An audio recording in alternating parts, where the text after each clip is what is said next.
అమర శంకరావుని పూరించడం అనేది ఒక మంచి శుభపరిణామం. తప్పనిసరిగా రేపు జరగబోయేటువంటి ఎన్నిక వన్ సైడెడ్ గా ఉండబోతోంది. రెండో పక్కన మనం నిన్ననే చూసాం, చిలకలూరుపేట కలెక్షన్ క్వీన్ ఒకళ్ళ దగ్గర 7 కోట్లు, ఇంకొకళ్ళ దగ్గర ఒక 6 కోట్లు. అభ్యర్థులను ఇప్పుడు మూడోసారి మార్చారు. అంటే వైఎస్ఆర్ కాంగ్రెస్ పార్టీ పరిస్థితి ఎంత దయనీయంగా ఉందో దీనిని బట్టి అర్థం చేసుకోవచ్చు. ఒకే నియోజకవర్గంలో 1కి 2 సార్లు 3 సార్లు అభ్యర్థులని మార్చుకోవాల్సినటువంటి దయనీయమైనటువంటి పరిస్థితికి ఇవాళ వైఎస్ఆర్ కాంగ్రెస్ పార్టీ చేరుకుంది. ఆ పార్టీ బీఫారం అడిగేవాళ్లు కూడా ఈ రోజున లేనటువంటి పరిస్థితి.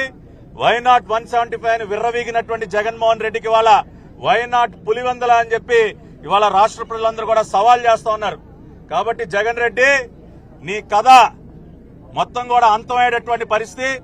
5 సంవత్సరాలుగా ఒక సైకోలాగా తయారై ఏ రకంగా రాష్ట్ర ప్రజలు అనేక ఇబ్బందులు పాలు చేశావో ఇవాళ వాళ్లకి మన భారత రాజ్యాంగం అందించినటువంటి అతి పవర్ఫుల్ బటన్, నీలాగా ఉత్తుత్తి బటన్ కాదది, భారత రాజ్యాంగం కల్పించినటువంటి అత్యంత పొదునైనటువంటి పవర్ఫుల్ బటన్ ని రాష్ట్ర ప్రజలు నొక్కబోతా ఉన్నారు. ఆ బటన్ ద్వారానే నిన్ను విసిరి బంగాళాఖాతంలో కూడా విసిరైపోతా ఉన్నారు జగన్మోహన్ రెడ్డి. కాబట్టి నీ కౌంట్ డౌన్ ప్రారంభమైంది. తాడేపల్లి ప్యాలెస్ గేట్లు బద్దలయ్యే రోజు కూడా అతి దగ్గరలోనే ఉందని జగన్మోహన్ రెడ్డిని హెచ్చరిస్తూ రేపు ఈ సభని విజయవంతం చేయవలసిందిగా రాష్ట్ర ప్రజలందరినీ కోరుకుంటూ సెలవు తీసుకుంటున్నాను.